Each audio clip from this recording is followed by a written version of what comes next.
Hello, welcome to part 2 of my top 10 companions list. I'm not, before I start, I'm not excluding any sort of particular era or gender, because it was unknown that much to casual viewers.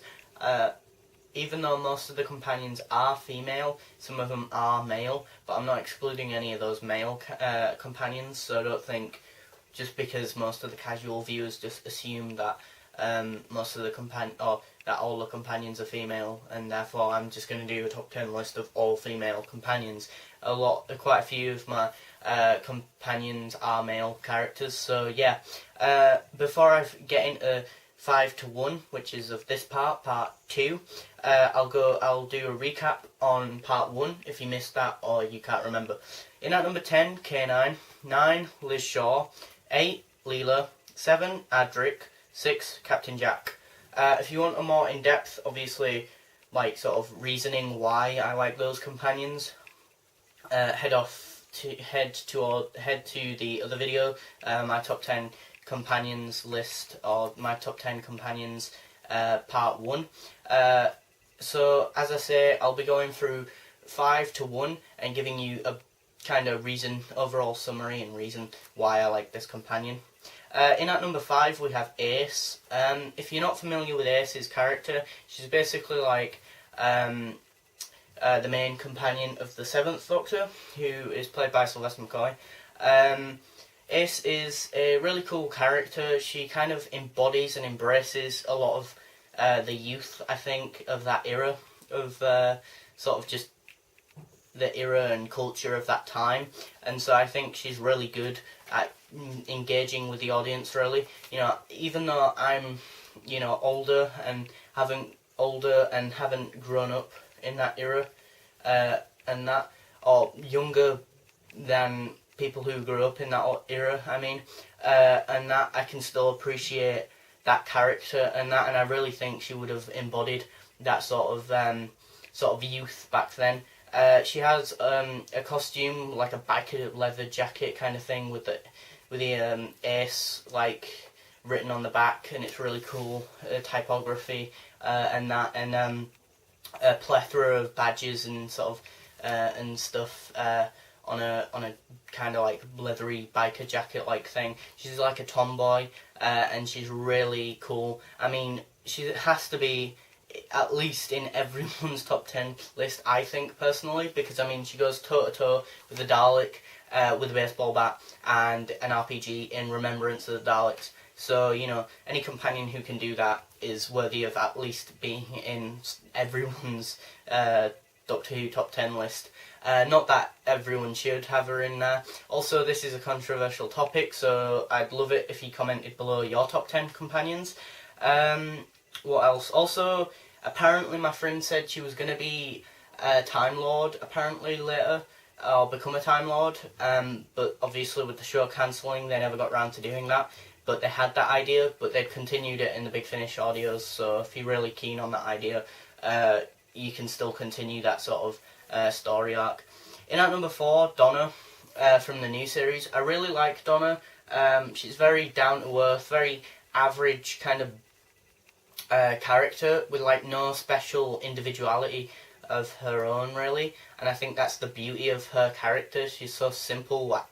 She has like this amazing universal quality. Like guys can like her because she's funny and like bloke-like, kind of like has a very bloke-like kind of sense of humour, but girls can like her because she's kind of like feminine at times, and kind of more compassionate than blokes or guys, but not all the time like soppy and always, going on about romance, but not always being, proper like arrogant or angry or funny or whatnot. She's like a nice blend of lots of different personalities and traits and characteristics. And I think that's one of the beauties of her character. You're never really sure as an audience, especially looking back on how I viewed her character whilst watching Series 4. I never knew what was coming with Donna's character, and I think that's what I liked about her, because as much as the Doctor can be zany and weird and different, it's nice to think that even the companion who we see through can kind of do the similar kind of thing as the Doctor and kind of be quirky and kind of odd and stuff, but not to the same degree or velocity. In at number 3, Rose Tyler. Before you all kill me with your pitchforks, not Series 2 Tyler, Series 1 Tyler, Rose Tyler, because obviously that's the more well-written and well-rounded character. Hands down, she's obviously going to be at least in the top 3 for me because she was my first companion. I really liked her when in Series 2 as well, I'm sorry, but when I was younger, and I didn't know any better really, and stuff, but I guess, yeah, looking back on Series 2, she was very slutty-like, but I guess as a younger viewer at the time, I didn't see it as much, but I think that's the beauty of her Series 1 version of herself, because she was more, less cocky and less, I know everything and stuff, and was more appreciative of the Doctor and the beauty of the universe and knowing about the universe, and I think there was more of a father-daughter relationship between the two of them, rather than a boyfriend-girlfriend sort of thing with David and Rose Tyler. In at number 2, Sarah Jane Smith. What do I have to really say about her? Come on. She has to at least be in one or two in most people's top 10s. I'm joking, not everyone has to like her, but I mean, she is a well-rounded character. She is the first ever really earliest female character, or just generally companion, with a fleshed out three-dimensional sort of story arc. Well, not so much story arc, but character / character development. I know saying this might seem like really silly if you're a new fan who watches my videos and has never watched any of the classic series, but you know, she was a reporter / journalist kind of woman, and that's it really. But I mean, you might think that's basic, but that's a step totally in the right direction. I mean, it wasn't just that. She was joyful, very, I don't know, she had this gravitas about her, likability about her. She was, you know, she looked, you know, good looking. She was slick. She was, you know, just cutting edge. She was youthful. She was had the Doctor's back. She always queried things about the Doctor. They had, you know, she was with 2 of the Doctors mainly, Tom Baker over Jon Pertwee, but she did start with Jon Pertwee and that. But I think the chemistry between her character and the 4th Doctor was just immaculate. They were like best friends, you know. They were like an old married couple. They'd say horrible things to one another but never really mean it. And there was a stronger bond than a sexual tension, quote unquote. You know, there was much more of a love connection, you know, that obviously wasn't ever really, you know, mentioned on screen or in your face like it was, you know, or hinted at even as it is on, like, you know, multiple, you know, River story arcs or Tasha Lem ones or whatnot, you know, all this flirting and horrible crap. But, you know, and I think that's the beauty of their relationship, you know, and she, you know, was really, really good. I think she balanced it out, and she was really good at somehow playing like 2 different kind of like characters when she came back in School Reunion. She felt different enough that she felt like she was a different character, and that was really cool. In at number 1, Brigadier, who you could argue is technically not a companion because he never actually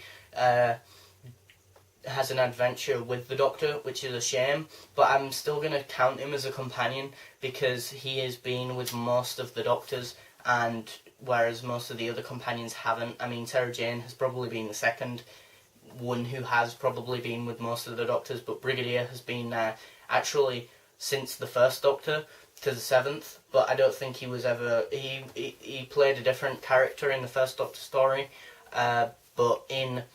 I don't know which one specifically. I think it might be the Abominable Snowman or the Web of Fear, or around Patrick Troughton's era, one of his eras. He was introduced as Brigadier Lethbridge Stewart, and so yeah, And then obviously in the Patrick Troughton era, he was, you know, mainly in that.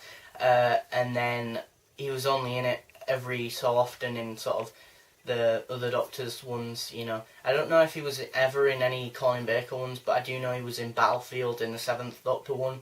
And yeah, I just think he's an amazing character who is like the Doctor's brother, you know, like a younger brother or an older brother, you know, like they have banter between each other, but they never really mean to hurt one another's feelings or all. And you know, they when they actually agree on something, very rarely they're an unstoppable duo of awesomeness. You know, they're like Sherlock and Watson. You know, they're like Batman and Robin of the Doctor Who universe. That's how I've always seen the Brigadier and the Doctor. You know, and it's a shame that the actor who played the Brigadier has passed away, and the same with Elizabeth Sladen. But they are, in my opinion, two of the best companions. You know, you got Sarah Jane Smith, Brigadier, and the Fourth Doctor. Those three are just an amazing mix of actors, and the chemistry between all three of them is amazing and immaculate, and it shows on screen in pretty much all of their episodes when all three of those characters are on screen, and that's why I think Brigadier is an amazing character, and he has sort of like a legacy built around him, you know, because of the unit family and everything he stands for as well, you know. He's not just a character, but he's built like a foundation around him, and I think that's the beauty of him. So yeah, that's my top 10 companions. So comment below whether or not you agree, disagree, or, you know, or whatever. But yeah, as always, thanks for watching, comment, rate, and subscribe.